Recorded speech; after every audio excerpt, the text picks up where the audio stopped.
नमस्कार, मेरा नाम ज्ञानेश्वर है और आप देख रहे हैं लाइव थीसिस।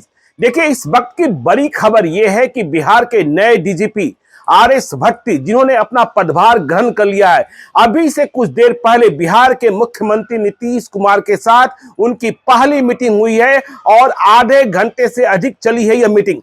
देखिए, यह मीटिंग इसलिए बहुत जरूरी थी क्योंकि यह देखना था, यह तय होना था कि आगे बिहार में क्राइम कंट्रोल का रोड मैप कैसे तय किया जाता है।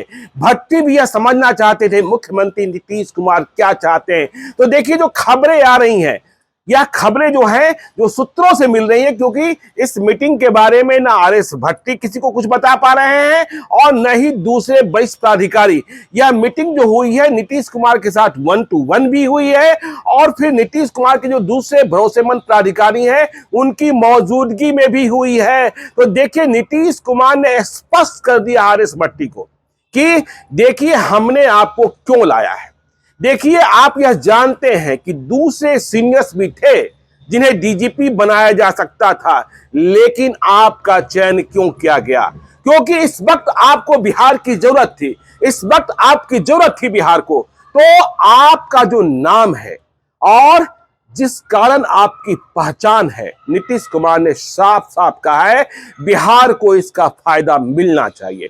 नीतीश कुमार ने आरएस भट्टी को आश्वस्त किया है, जो पॉलिटिकल कॉरिडोर्स में खबर है, कि आप काम कीजिए, नतीजे दीजिए, आपके पास कोई पैरवी नहीं करेगा। और नीतीश कुमार ने यह भी कहा है कि देखिए, आपको पता है मेरी पहचान क्या है, मतलब नीतीश कुमार की पहचान, हम किसी को बचाते नहीं हैं, हम किसी को फंसाते नहीं हैं।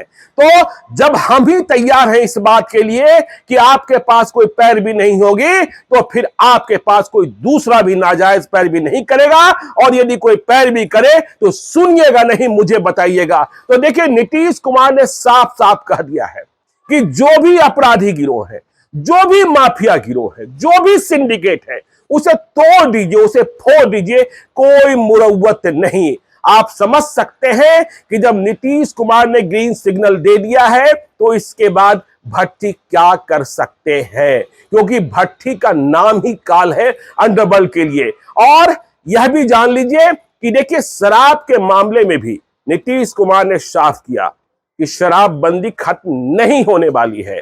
और नीतीश कुमार ने मीटिंग में कहा है कि देखिए, हमने पिछले दिनों ही बिहार विधानसभा के भीतर यह स्पष्ट कर दिया था कि हम गरीब गुरबों को परेशान नहीं करना चाहते हैं, लेकिन जो शराब का कारोबार कर रहे हैं, जो शराब का अवैध व्यापार कर रहे हैं और जो मौत बांट रहे हैं, उन्हें बख्शना नहीं है। तो गरीब गुरबों को परेशान मत कीजिएगा, यह नए डीजीपी को कहा गया है। और कहा यह गया है कि सिंडिकेट, उसे ध्वस्त कर दीजिएगा, उसके लिए कोई माफी नहीं होनी चाहिए। तो देखिए, नीतीश कुमार का इशारा स्पष्ट है। नीतीश कुमार ने साफ तौर पर, जो पॉलिटिकल कॉरिडोर्स में चर्चा है कि जो पुलिस है वह पब्लिक की दोस्त होनी चाहिए, लेकिन अपराधियों के लिए सहमत रहनी चाहिए। देखिए, अब यह लगने लगा है कि भट्टी जब आए हैं, कल शाम को वे पटना पहुंचे, फिर उन्होंने पदभार ग्रहण किया, आईपीएस में इसमें ठहरे हुए हैं। देखिए, बहुत दिनों तक वे सीबीआई में थे, इसके बाद बीएसएफ में थे, और उनके कार्य करने का तरीका अलग होता है। बहुत ही कम सुविधाओं में जीने वाले प्राणी है, कुछ जोड़ी कपड़े लेकर चलते हैं और साथ में कुछ किताबें होती है, इसके अलावा उनके पास कुछ भी नहीं होता है। तो भट्टी का ऑपरेशन अब शुरू होगा। देखिए, बिहार में जो एसटीएफ है, स्पेशल टास्क फोर्स, जो इन दिनों निष्क्रिय बना हुआ था, उसके बारे में कहा जा रहा है कि उसे अब बहुत ही मजबूत बनाया जाएगा।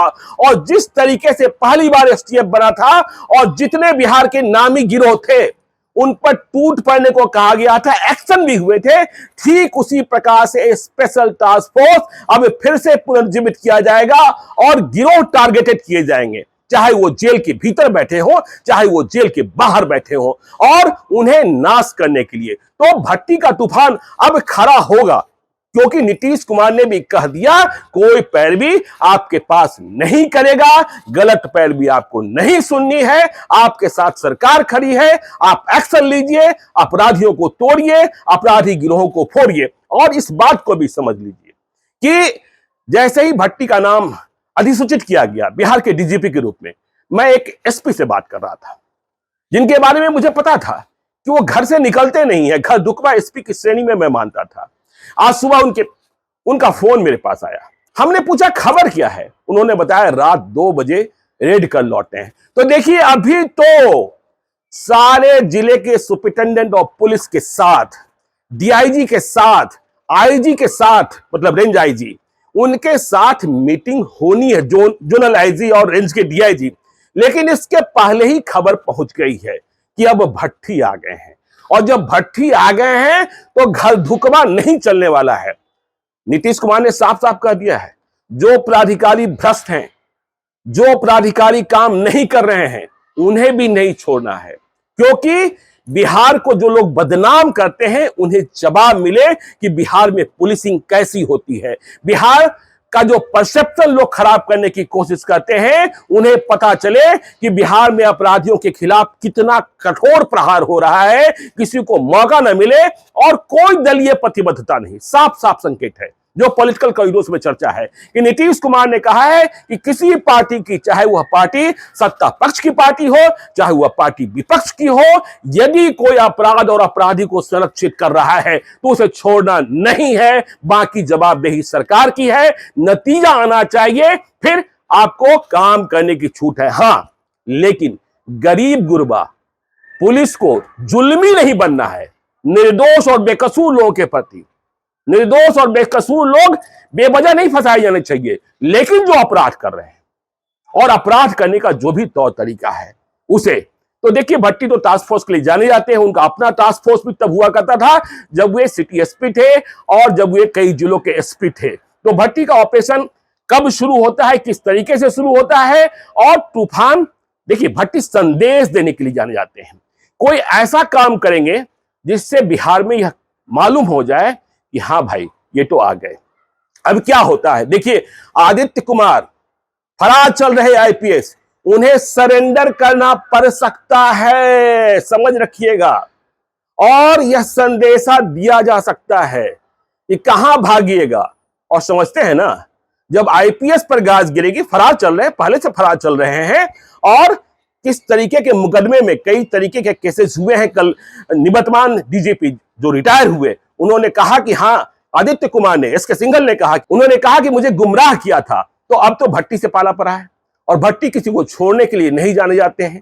तो जब कोई छूटने वाला नहीं है तो कौन कहां गिरेगा, लुढ़केगा, यह समझने की बात होगी। अंडरवर्ल्ड में खौफ तो पैदा हो ही गया है, इसलिए एक्शन के दिन आ रहे हैं। और नीतीश कुमार ने जब आजादी दे दी है, छूट दे दी है, कहा है कि अपराधियों को तोड़िए, गिरोहों को फोड़िए, कोई मुरव्वत नहीं।